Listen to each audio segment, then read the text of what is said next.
Operation Sindoor Indian army చాకచాక్యంగా వ్యవహరించి పాక్లోని ఉగ్ర స్థావరాలను దెబ్బకొట్టింది. పాక్ కూడా ఊహించకుండొచ్చు ఇండియన్ ఆర్మీ పవర్ ఇలా ఉంటుందని. మొత్తానికి ఉగ్రవాదులను కుక్క చావు చచ్చేలా భారత త్రివిధ దళాలు దెబ్బతీశాయి. ఖచ్చితమైన సమాచారంతో ఉగ్రవాద శిబిరాలకు సంబంధించిన సమాచారాన్ని నిఘా సంస్థలు సైన్యానికి అందించాయి. పాక్లోని జైషే మహ్మద్, లష్కర్-ఎ-తోయిబా అగ్రనాయకత్వం టార్గెట్ గా భారత బలగాలు ప్రాంతాలను ఎంపిక చేసుకున్నాయి. ఆర్మీ, నేవీ, ఎయిర్ ఫోర్స్ సంయుక్తంగా ఈ ఆపరేషన్ చేశాయి. దళాలు ఆయుధాల సమీకరణలో కూడా త్రివిధ దళాలు సమన్వయంతో వ్యవహరించాయి. భారత్ టార్గెట్ చేసుకున్న 9 ఉగ్రవాద శిబిరాల్లో 5 POK ప్రాంతంలో ఉండగా 4 పాకిస్తాన్ భూభాగంలో ఉన్నాయి. సరిగ్గా మంగళవారం అర్ధరాత్రి దేశమంతా గాఢ నిద్రలో ఉంది. కానీ మన త్రివిధ దళాలు మాత్రం ఉగ్రవాదులకు అదే చివరి రాత్రి చేయాలని కంకణం కట్టుకొని కూర్చున్నాయి. అంతా సమన్వయమయ్యారు. అప్పటికే ఖచ్చిత సమాచారంతో ఎలా దాడి చేయాలో కూడా డిసైడ్ అయిపోయారు. సమయం వచ్చింది. అప్పుడు టైం సరిగ్గా అర్ధరాత్రి 1:05. Operation start.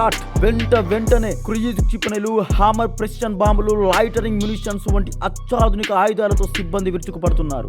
గాఢ నిద్రలో ఉన్న ఉగ్రవాదులకు ఏం జరుగుతుందో అర్థం కాలేదు. వెంటనే వారి శిబిరాలపై బాంబులు, నిప్పులు కక్కుతూ దూసుకెళ్లాయి. వారిలో చాలా మంది అగ్నికి ఆహుతయ్యారు.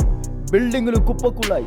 కేవలం 25 నిమిషాలు, అంటే 1:35 ఆపరేషన్ స్టాప్ అయిపోయింది. పాక్ రక్షణ వ్యవస్థ కనీసం ఈ పరిణామాన్ని అడ్డుకోలేకపోయింది. అంత సమయం ముందు భారత దళాలు ఇస్తే కదా. ఈ ఆపరేషన్ లో భారత్ ఉపయోగించిన బాంబుల గురించి తెలుసుకుందాం. ముందుగా SCALP క్షిపణి. దీనిని స్టార్మ్ షాడో అని కూడా పిలుస్తారు.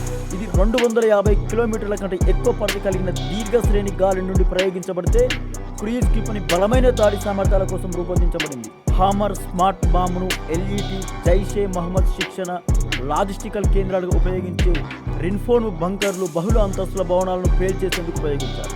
హామర్ అనేది ప్రయోగ ఎత్తును బట్టి 50 నుంచి 70 కిలోమీటర్ల పరిధిలోని లక్ష్యాలను ఢీకొట్టగల ఖచ్చితత్వ గైడెడ్ స్టాండ్ ఆఫ్ మందుగుండు సామర్థ్యం.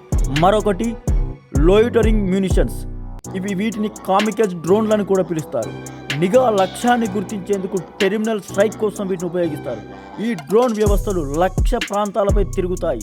స్వయం ప్రతిపత్తిగా లేదా రిమోట్ కంట్రోల్ కింద ముప్పులను గుర్తించి తొలగిస్తాయి. ఇలా అత్యాధునిక ఆయుధాలతో పాక్ ఉగ్రమూకల ఆటను భారత్ కట్టించింది. జై హో భారత్, జై హింద్.